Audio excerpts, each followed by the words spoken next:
Alguien dijo una vez, y esto lo creemos todos, que mentir es malo, pero es peor enseñar una mentira, pero es monstruoso enseñar una mentira sobre Dios. Ese es el oficio que lamentablemente tienen los llamados falsos profetas. Y estábamos estudiando en estos últimos domingos, a vuelo de pájaro, el Sermón del Monte en cuanto a las cosas prioritarias. Y el tema de hoy es mensajero fiel antes que mensajero desleal. Y vamos a dirigirnos a Mateo capítulo 7, verso 15 al 20. Quiero decirles que en esta parte del capítulo 7 del Sermón del Monte, que es el lugar donde está mejor puesto uno tras de otro, son todos temas conectados. Alguno desprevenido piensa que hay desconexión en los temas del Sermón del Monte, pero luego de que el Señor habló de lo que llamamos la regla de oro, que es la conducta previsible para un hijo de Dios, comienza allí la conclusión del sermón. Y la primera parte de la conclusión ya la vimos hace 15 días, que era la opción de las dos puertas. La puerta angosta, que conduce al camino angosto, la puerta espaciosa, que conduce a un camino espacioso. Y dijimos que una conduce a la salvación y representa la salvación, y la otra representa el camino opuesto. Por ese camino opuesto uno puede entrar con todo lo que quiere, con las buenas obras, con sus pecados favoritos, con todo lo que le parece lo que es la fe. Pero sin embargo el Señor dice eso conduce a la destrucción. Pero inmediatamente está ahora el tema de los falsos profetas. Entonces lo que deducimos es que hay conexión. ¿Conexión con qué? Con la puerta ancha. Porque el falso profeta, como adelanté por los WhatsApps, muchas veces utiliza, según el apóstol Pedro, las palabras fingidas. De ahí viene de fingida la palabra plastos, que ahí viene plástico. Son las palabras que se amoldan según el deseo que tienen estos falsos profetas. Ahí en ese mismo texto de 2 Pedro 2.3 habla de que pretenden hacer mercadería de los seres humanos. Así que no les interesa el fin último de las personas porque buscan su destrucción. Y lo que vamos a leer es Jesús habla de lobos. Y los lobos, ¿quién tendría una mascota como un lobo? Nadie. Porque el lobo en la primera de cambio se va a balanzar contra vos y te va a tratar de destruir. Aparte que dentro de la naturaleza de las bestias salvajes, el lobo tiene una característica que no tienen otros. Cuando olfatea la sangre, entra en un frenesí. Bueno, él busca para vivir, eso no estaría malo. Pero luego cuando satisface su hambre, el olfato a sangre lo hace entrar en este enloquecimiento y mata sin necesidad. Entonces fíjense que el parangón, porque es una comparación que hace el Señor Jesús, ahora volvemos, de qué manera entonces representan un grave peligro para nosotros. Y uno dice, bueno, están en el Sermón del Monte, ahí nomás el Señor al final lo está conectando posiblemente con la puerta ancha, pero están en muchos textos de la Biblia. En 2 de Juan, en Judas, en las cartas de Pablo. Juan habla de ello en 2 Juan. Pedro también, en 2 carta de Pedro, habla del cristianismo auténtico y lo contrasta con el falso. Voy a leer entonces. Acordándonos de eso. Está malo mentir, está mal enseñar una mentira, pero es catastrófico enseñar una mentira acerca de Dios. Y empieza el Señor con guárdense o guardaos en el castellano antiguo, Mateo 7, 15. Guardaos de los falsos profetas. Fíjense que dice, vienen, no que tenemos que buscarlos, vienen a vosotros con vestido de ovejas, pero por dentro son lobos rapaces. Y el Señor va a dar ahora una señal por la cual podemos reconocerlo, porque si bueno, estamos ¿dónde andarán? ¿Qué señal tendremos? ¿Dónde los veremos? Y el Señor dice clarito, acá no deja a nuestro propio arbitrio la manera de descubrirlo, no. ¿Qué mejor que la palabra? Dice clarito el Señor, por sus frutos los conoceréis. Y entonces vamos a ver las señales esas. ¿Acaso se recogen uva de los espinos? Bueno, acá está dando una cosa imposible. O higos de los abrojos, salvo que se las pongamos a los de pinos o a los abrojos los higos. Así todo buen árbol da buenos frutos, pero el árbol malo da malos frutos malos. No puede el buen árbol dar buenos frutos, ni el árbol malo dar buenos frutos. Todo árbol que no da buen fruto, acá está el fin, el destino final del árbol que da mal fruto y también de los falsos pastores, profetas, maestros. Es cortado, echado en el fuego, así que por sus frutos los conoceréis. Lo primero que resalta en este texto es la palabra guardarse. Aquí comienzan las señales de advertencia. Cada vez que en la Biblia se habla de este tema, se habla con un objetivo, señal de advertencia. Pongan atención, manténganse vigilantes, manténganse en guardia, vigilante contra este grave peligro. Mira, ahí tiene una foto, yo sé poco de las razas caninas, pero quiero contarles dos ilustraciones. Ahí están los Doberman. Generalmente estos están en los dibujitos animados, cuando alguien pasa por frente a una casa y dice, cuidado con el perro, ¿verdad? Entonces uno ya sabe, a veces no está el cartel, vamos a visitar a algún amigo que tiene una casa donde hay un perro y confiamos en que el amigo que nos recibe amance al perro, lo mantenga a distancia para que no nos dañe.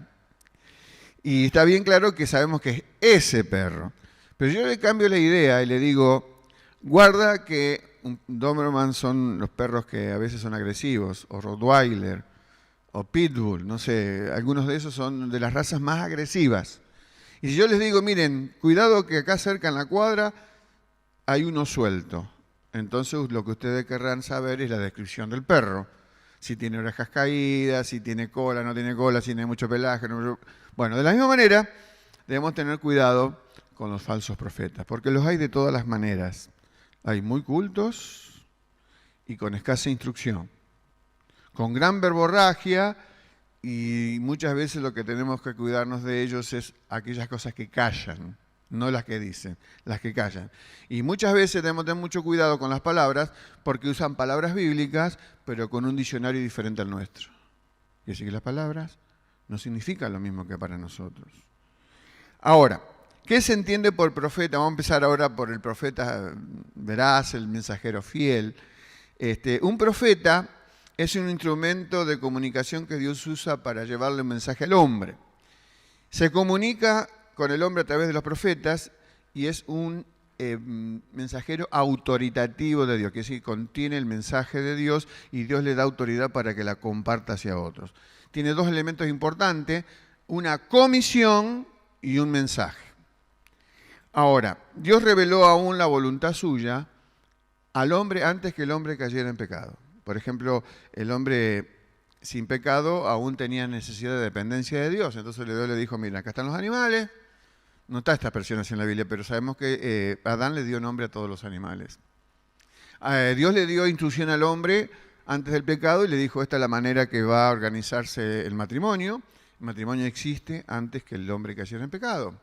Y así podemos decir, Dios también le dijo, acá tenés todo este huerto, una tierra fértil, te vas a encargar de labrarlo y cuidarlo. Son las instrucciones que Dios dio al inicio, el comienzo de la raza. Pero ahora, después de que el hombre cayó en pecado, y hasta nuestros días, Dios tiene que mandar mensaje a un hombre que está desconectado de Él. ¿Y en qué condición está? Miren, hay un texto en la Biblia que es espeluznante sobre cómo describe el estado del hombre cuando está ajeno a Dios. Dice Efesios 4:18, que el hombre tiene la mente, dice ahí, entendimiento entenebrecido. Y dice que está ajeno a la vida de Dios y dice por la ignorancia que en ellos hay y la dureza de su corazón. 4 cosas terribles. Mente sin luz, estamos ajenos a Dios, con grave ignorancia y con la dureza del corazón. Terrible, acá está el problema dentro de nosotros. Y dice el versículo que sigue que estamos llenos de perdimos toda sensibilidad para estar en los asuntos de Dios. Y nos hemos llenado de lascivia y dice ese texto que con avidez cometemos cualquier tipo de impurezas. Es el estado del hombre. Eso lo dijo Pablo en Efesios, pero también lo dijo en 1 Corintios. Y allí dice que lo define como el hombre sin Cristo o sin Dios, el hombre natural. Y si no percibe las cosas que son del Espíritu de Dios, y las considera locura. Uno dice, no, si no las percibe, ¿qué responsabilidad puede tener? Bueno, ojo, porque no percibir es muy profundo, quiere decir, rehúsa entender. Y ahí, cuando escuchamos esa otra manera, nos damos cuenta que hay una gravedad en no entender el mensaje que Dios tiene para nosotros. Y el Señor Jesucristo encierra en su propia persona el oficio profético más alto. ¿Por qué? Miren, Hebreos capítulo 1, verso 1 y 2. Y antes de leerlo, les voy a contar una ilustración para entender este texto. Imagínense que ustedes están en un pueblo del interior de Santa Fe o de alguna provincia argentina.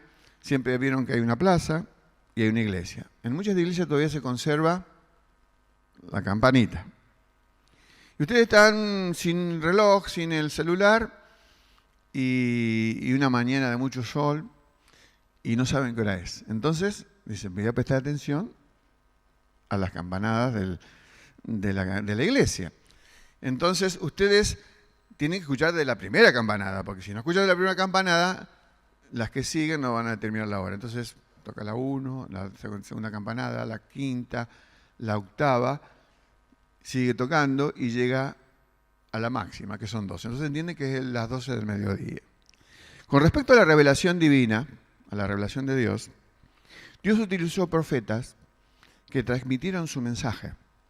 Y entonces ya en el fondo de la revelación, en el jardín de infante de la revelación, porque la revelación de Dios es progresiva, se escuchó la primera campana, posiblemente con Caín y Abel, y después siguió y tal vez Malaquías y Zacarías, los últimos profetas, representaron la campanada número 11.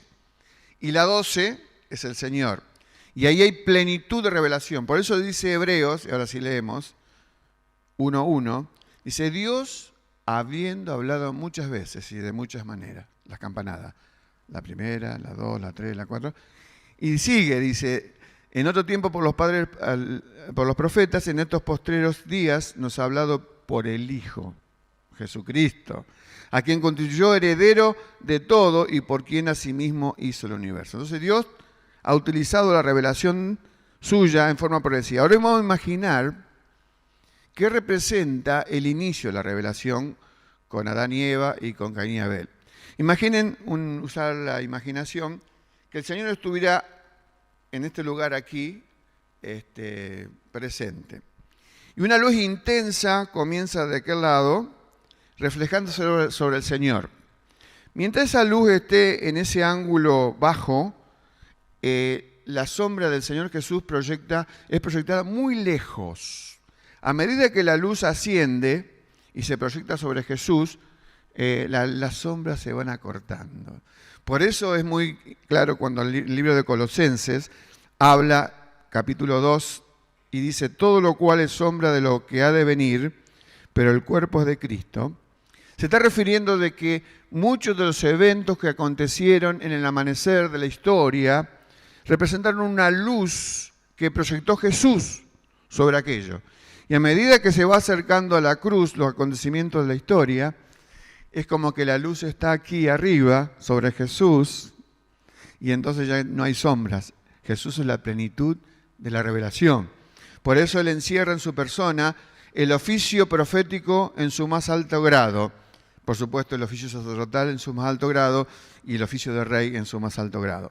Por eso vamos a ver qué es un falso profeta entonces. Son los que pretenden hablar en el nombre de Dios, pretenden tener una comisión que no tienen y pretenden tener un mensaje que no tienen. Y no son profetas autoritativos de Dios, sino profetas que hablan en nombre de su propia autoridad. Entonces esto es muy peligroso. Por eso Jesús le dice que son los lobos. Son lobos vestidos de oveja. Ahora, esto tampoco es nuevo en la época desde la cruz hacia adelante. Aunque la palabra, Jesús dijo que los profetas eran hasta Juan, en ese tiempo están las personas que tienen el don de profecía que es diferente, pero también hablan en nombre de Dios. Ya Jeremías, miren lo que decía, transmitió un mensaje de Dios. Jeremías tuvo un ministerio donde fue muy escaso la respuesta al mensaje divino. Por eso la gente terminó yendo a la destrucción todo el pueblo o siendo cautivos. Y en ese tiempo había profetas que le hacían parodias a Jeremías y en mucha más cantidad que Jeremías pretendían hablar en nombre de Dios. Y Dios le dijo, dice el Señor, falsamente profetizan, Jeremías 14:14. Los profetas en mi nombre, no los envié, ni les mandé, ni les hablé, visión mentirosa, adivinación, vanidad y engaño de sus corazones les profetizan. Eso es lo que dice Dios, profetizan falsamente. Ahora vamos a los antecedentes. ¿Cuándo comienza a tergiversarse el mensaje de Dios para la humanidad? En los primeros 2 hermanos. Antecedentes. Y Abel fue el primer profeta que existió. La base bíblica para entender que Abel fue el primer profeta lo encontramos en Lucas capítulo 11 y en boca de Jesús. Es la palabra autorizada. Y él está hablando a una generación que resistió el mensaje de Dios y que le agradaba a los falsos profetas. En ese momento, de la época de Jesús, eran los escribas y fariseos. Eran los falsos profetas trayendo mensajes de esperanza cuando no lo había y hacían a la gente doblemente hijos del infierno que ellos. Y dice allí Jesús, en Lucas 11:49, dice, Dios le está hablando de lo que hizo, les enviaré profetas y apóstoles.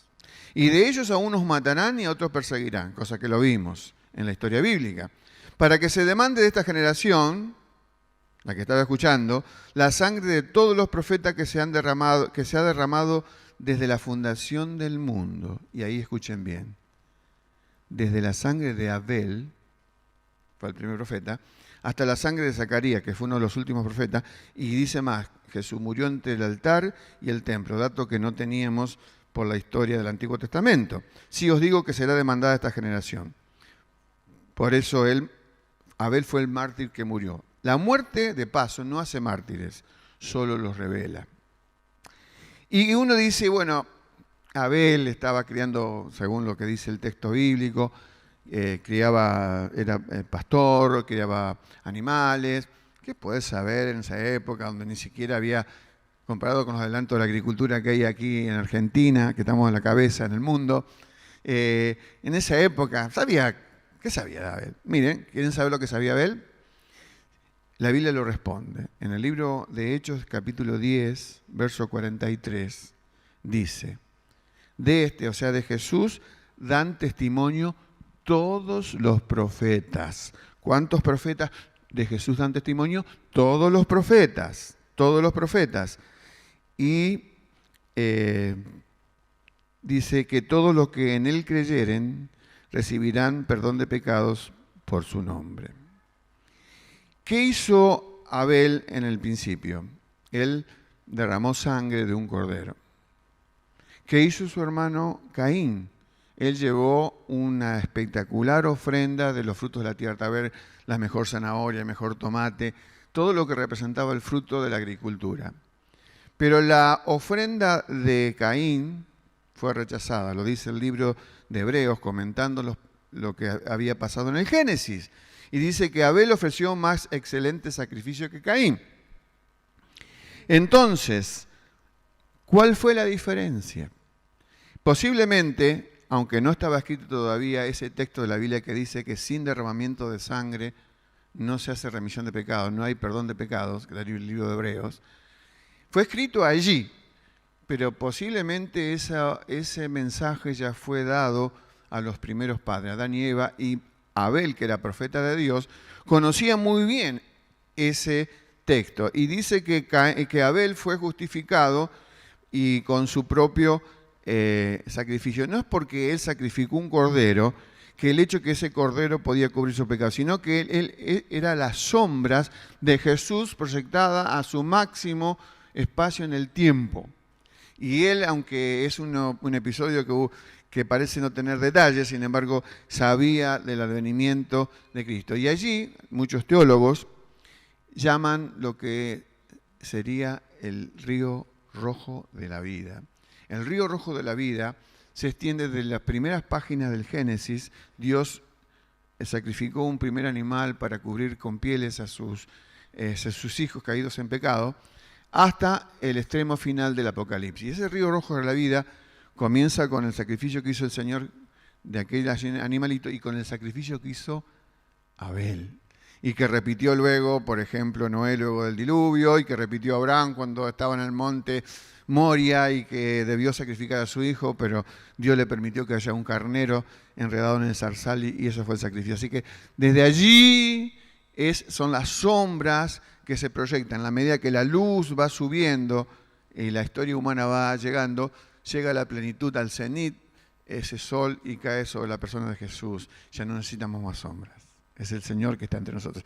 Ahora, si Abel fue el primer profeta de Dios, Caín fue el primer falso profeta. ¿Qué bases tenemos para decir eso?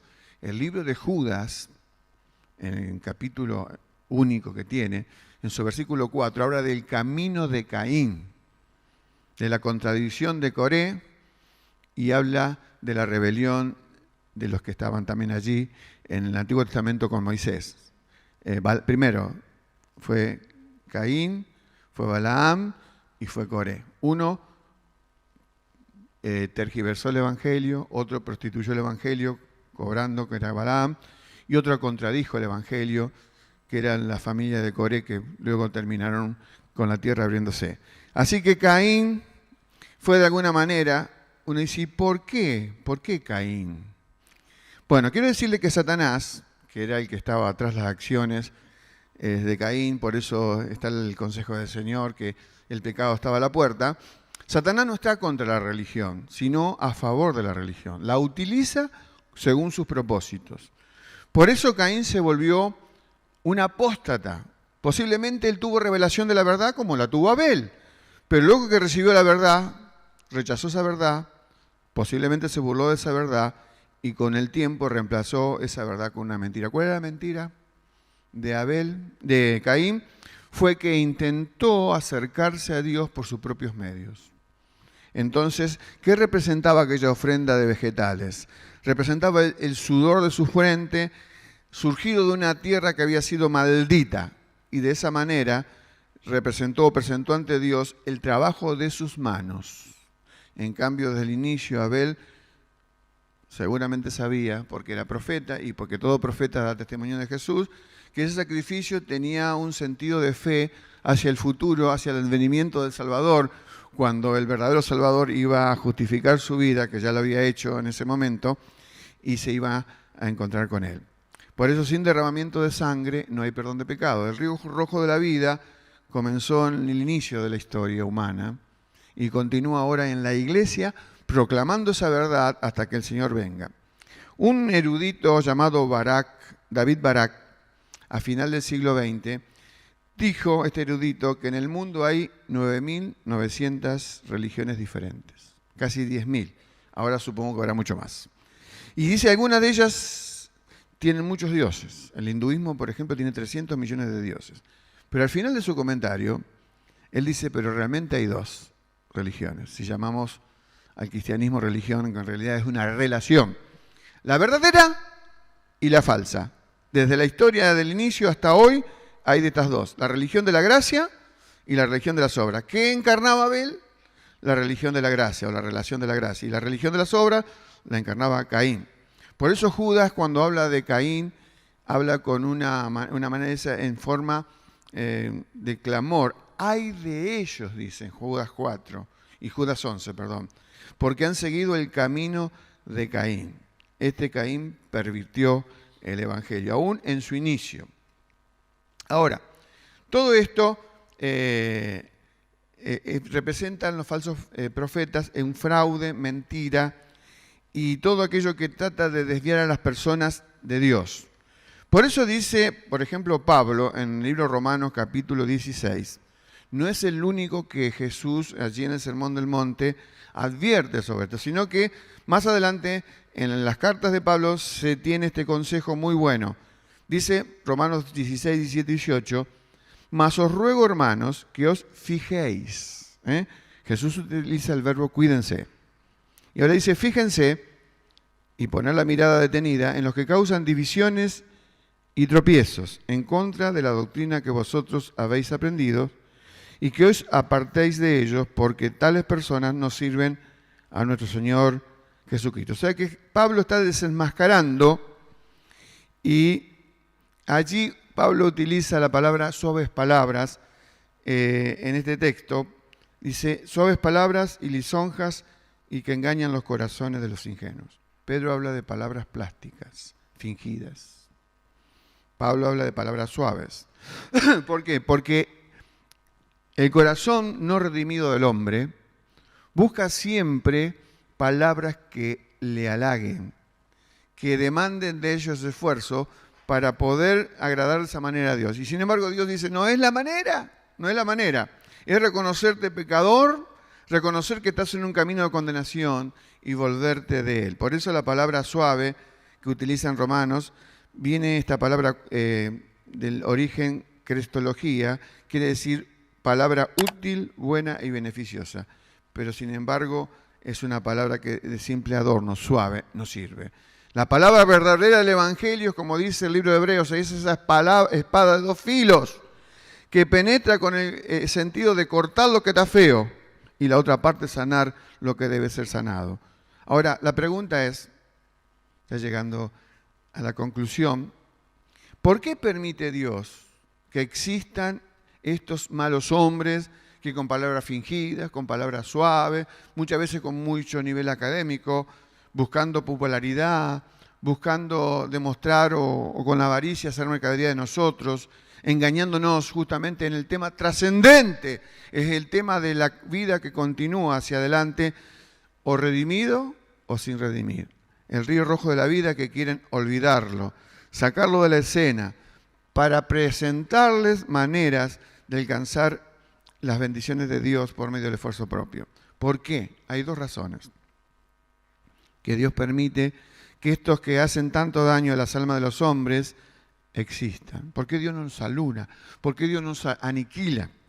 Bien, en primer lugar, Dios prueba a través de estos falsos profetas la fidelidad y el amor de aquellos que en verdad son de Dios.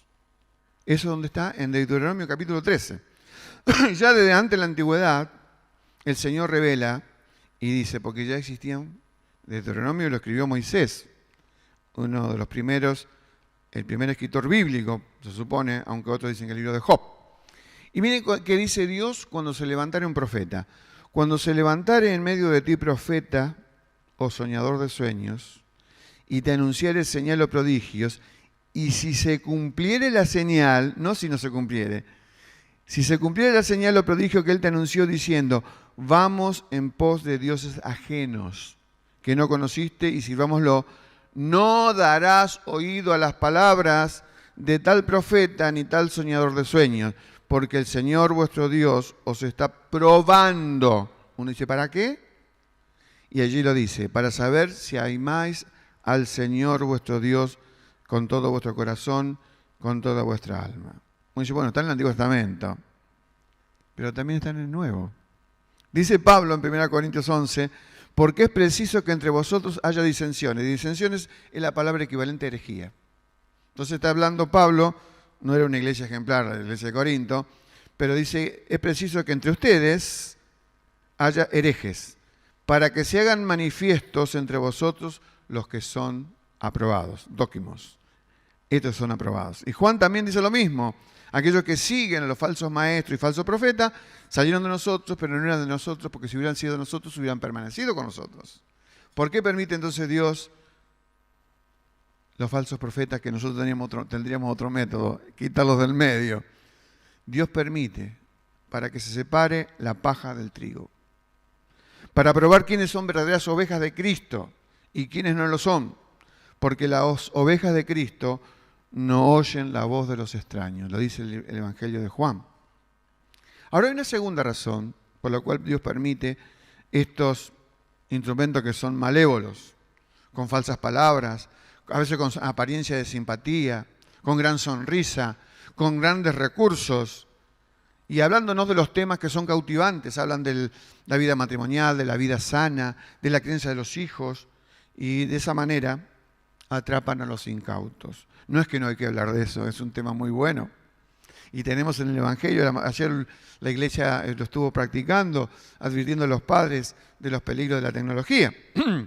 Pero los falsos profetas, en segundo lugar, y esto va a parecer raro, les advierto, y quiero decirles que hablar de este tema es muy incómodo, porque pareciera que estuviéramos juzgando a las personas. Pero si está en la Biblia, hay que predicarlo. Pablo decía, no he ruido de enseñaros todo el consejo de Dios. Por supuesto que esto es muy raro que se escuche predicar sobre los falsos profetas, pero el Señor lo advirtió. Y aquí va la segunda razón. Los falsos profetas son un instrumento de castigo en las manos de Dios contra aquellos que deliberadamente rechazan la verdad del Evangelio. ¿Hay base bíblica, Carlos, para esto? Sí, lo dice y de ahí está sacado. Segunda Tesalonicenses, capítulo 2. Miren lo que dice allí, versos 11 y 12. Por esto, les envía Dios un poder engañoso para que crean la mentira. Uno dice, ¿cómo? Dios puede mandar un poder engañoso. No a todo el mundo. Son aquellos que deliberadamente le han rechazado. No quieren saber nada con ellos. A fin de que sean condenados todos los que no creyeron a la verdad, sino que se complacieron en la justicia. A esta gente. A los que se complacieron con la injusticia. Hay un ejemplo muy claro en la antigua historia hebrea. El famoso rey Acab, que tenía una esposa terrible, Jezabel. El rey tenía 2 profetas de Dios. Uno llamaba Elías, famoso profeta, valiente, y el otro Micaías. Pero cuando le preguntaron por qué no los consultaba, ninguno de los 2 le decía lo que él quería oír. Él quería oír, serás un triunfador, todo lo podrás, te irá bien. Cuando vayas a la guerra, uno le dijo, vas a ganar, y esa guerra fue el fin, porque ahí lo mataron. Por eso, mis hermanos, en la historia moderna, ahora llegando a nosotros, el que no cree en Dios, en el Dios que se nos revela en las Escrituras, es capaz de creer cualquier cosa. A veces se requiere mucha más fe para creer las cosas terribles que se nos ofrecen o las tonterías que se nos presentan. Por eso la verdad única es la que está Dios revelando en su palabra. Y Jesús dijo una vez, el que quiere hacer la voluntad de Dios, conocerá si las doctrinas de Dios o si yo hablo por mi propia cuenta. Que yo dije Jesús, si soy un profeta de Dios, máxima expresión de profeta, o si yo estoy hablando y soy un falso profeta que lo quiero desviar.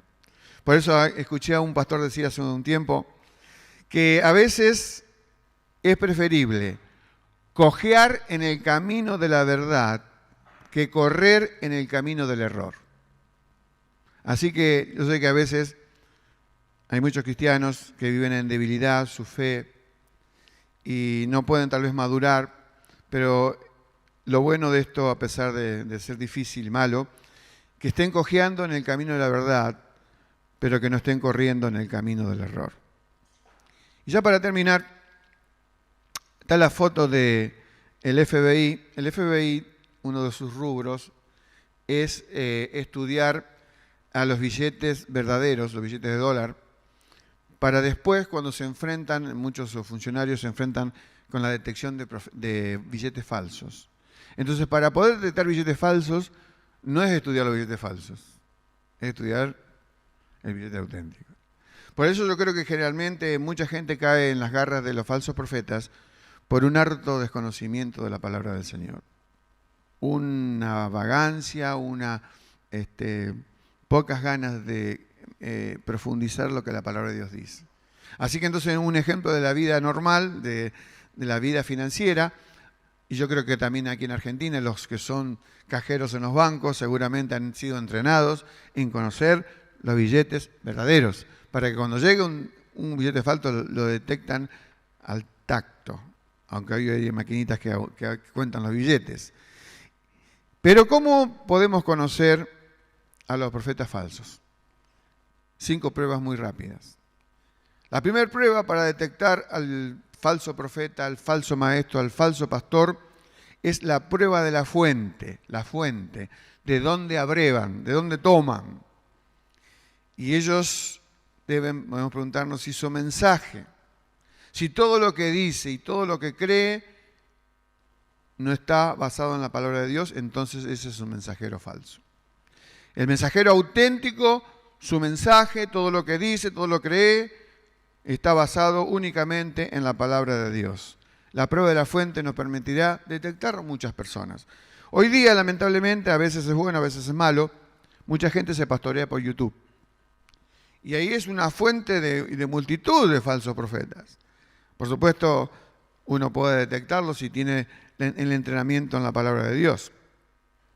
El segundo elemento de prueba para detectar falsos profetas, falsos maestros, falsos pastores, falsos predicadores, es la prueba del Salvador. ¿Qué es lo que creen sobre el Señor Jesucristo? Por eso, gran parte de las cartas fueron escritas porque había falsas doctrinas, cartas de la Biblia. Cuando Pablo escribe, en una de sus cartas, Colosenses y otras, hablan de los gnósticos, aquellos que negaban que Jesucristo había venido en carne. Es lo que estamos estudiando permanentemente, los orígenes de la raza del pueblo hebreo, de la cual iba a venir en carne el Señor Jesús. Entonces, ¿qué tenemos que preguntarnos con la prueba del Salvador? ¿Qué es lo que creen del Señor Jesús? ¿Creen que es el Hijo de Dios, nacido de una virgen? ¿Creen en la concepción virginal de María? Hace un tiempo leí un libro que se llama Casi Cristiano, que tenía muchísimas estadísticas muy interesantes.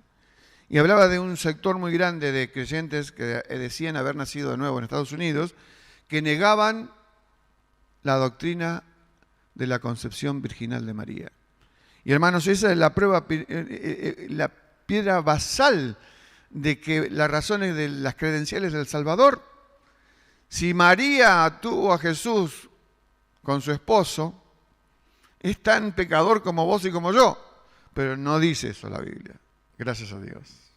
Él vino concebido en forma milagrosa. La sombra del Espíritu Santo pasó sobre María y concibió al Salvador. O sea que este predicador debe del Salvador decir que Jesús es tan Dios como si no fuera hombre y tan hombre como si no fuera Dios. Y dice Juan, si alguno viene a vosotros y no trae esta doctrina, no le recibáis. Era tan determinante la prédica en la iglesia primitiva, que en la segunda carta de Juan, donde saqué esta lectura, este texto, versos 10 y 11, no tenían que recibir a los predicadores itinerantes que tenían un concepto equivocado de la identidad del Señor. Jesucristo fue 100% hombre y 100% Dios. Y su nacimiento humano fue una concepción extraordinaria, diferente, fue una concepción milagrosa. Tercera prueba, la prueba del tema, del falso profeta, o el falso pastor, o el falso predicador. ¿Cuál es el tema de la predicación de ellos cuando se quita todo lo superficial? ¿Será el tema que Jesús murió por nuestros pecados? El falso profeta no. Podrá mencionarlo, pero como dije, utilizará las mismas palabras del cristianismo bíblico, pero usando otro diccionario. O sea, palabras con otro significado. Y con esas pocas palabras o preguntas uno servirán para saber cuál es el tema de la enseñanza de esos falsos profetas. Generalmente es el medio económico, es el prometerte el mejoramiento de tu vida bajo recursos humanos, no bajo la regeneración y bajo el cambio de corazón, que es lo que necesitamos. Y también la prueba de la salvación. ¿Cómo te salvás? Tal vez allí en la historia que citamos recién, Abel creía no en el derramamiento de sangre, porque hubiera ofrecido a Dios también como su hermano un animal derramando sangre para perdón de pecados, tipificando, iniciando el río rojo de la vida que se extendió hasta la predicación de la iglesia, cosa que hoy debemos hacer. Así que esta prueba de la salvación, lo que predica, ¿está centrado en Dios o está centrado en ellos mismos? Buscando también la prosperidad de sí mismos. Si lo que predica no es exclusivamente salvación por gracia, por medio de la fe únicamente en Cristo, son profetas, apóstoles, maestros falsos. Si no predican la salvación por gracia, por medio de la fe. Y por último, la prueba de la santificación. ¿Cómo vive esa persona? ¿Cómo es su vida? ¿Vive esa persona una vida limpia, pura, transparente, piadosa, santa. Si eso no es así, y también no enseña a otros a hacer lo mismo por medio de su ejemplo, estamos ante un predicador falso. Ahora, podrá haber muchos que pueden tener de las 5 pruebas, alguna. Pueden cumplir con una, con 2, con 3. Pero la prueba es que cumplan con las 5. Que la fuente sea su palabra, la de Dios. Que la prueba del Salvador, que crean en que Jesucristo es venido en carne, nacido de mujer y murió por nuestros pecados. Su tema, la salvación, es que Jesús murió por nuestros pecados. Y que esa salvación esté centrada en Dios y no en el ser humano. Y la prueba de la vida que lleva adelante, una vida que sea una vida santa, de ejemplo para todos aquellos que escuchan su palabra. Por eso, hermanos, el Señor no utilizó cuidado con los osos. Nos dijo cuidado con los leones, que también comían ovejas, porque no tipificaban el carácter del lobo. El lobo se viste de piel de oveja para hacer sus estragos. El Señor aún tiene a sus predicadores fieles, que prediquen solamente lo que la palabra de Dios dice. Por supuesto que muchas veces también hay otra manera de escuchar, de ver a los falsos profetas, es aquellos que les siguen, porque practican precisamente lo que la prédica del falso profeta. Pero nosotros seguimos al Señor Jesús y Él nos advierte que tengamos cuidado. Uno dice, pero a medida que el tiempo pase, esto va a mejorar, va a empeorar. Porque lo predijo Jesús en el sermón de Mateo 24. Vendrán con muchos milagros. Uno dice, pero no puede ser esos milagros.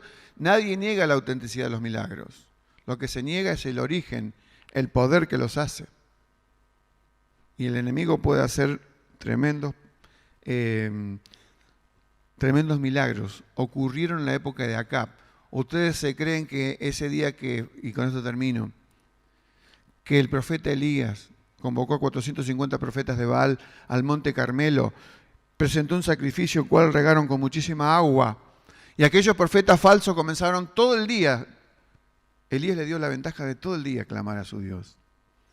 ¿Por qué lo hicieron eso? Porque habían visto previamente a eso manifestaciones del enemigo provocando fuego y muchas señales y maravillas. Y Dios ese día puso su mano sobre el monte Carmelo y dijo, aquí no va a pasar nada de parte del enemigo. No pasó nada. Y encima, con ironía, Elías los cargaba. Le decía, su Dios fue al baño, no los atiende. ¿Qué le pasa a su Dios? Pero el Dios verdadero envió fuego del cielo, quemó ese buey que estaba cortado en pedazos allí y manifestó, dándole la señal verdadera a ese profeta Elías. Y él llevó al triunfo. Y aquel pueblo, aunque luego también fue muy voluble, por supuesto, ese día volcó la balanza hacia el Señor. Pero aquellos falsos profetas fueron ajusticiados. El mismo Elías le cortó la cabeza a los 450. Y hoy día tal vez no tengamos el mismo mecanismo de Elías porque no estamos para cortar cabeza de nadie, pero sí para, como dice el Señor, advertir.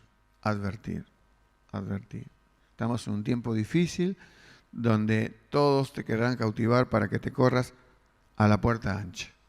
Esa puerta ancha entra con tu pecado, entra con tus méritos, entra con tu pecado favorito. Y la otra puerta angosta, donde Dios te dice, despojate de todo. Todo lo que tenés no sirve para nada. Solo fe en mí y confía en mi gracia salvadora. Bendito sea el Señor. Nos ponemos de pie, hermanos, y nos despedimos al Señor orando, pidiendo discernimiento para este último tiempo, para no ser engañados. Señor, gracias, porque ya en las últimas palabras de aquel extraordinario sermón llamado el del monte, tuviste palabras de advertencia para nosotros.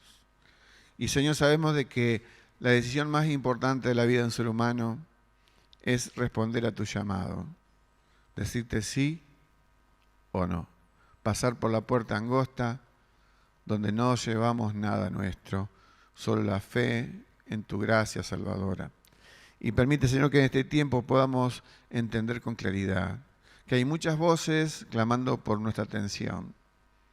Y a veces son palabras cautivantes, palabras fingidas, plásticas, palabras suaves que quieren contaminar nuestro corazón y desviar nuestras decisiones.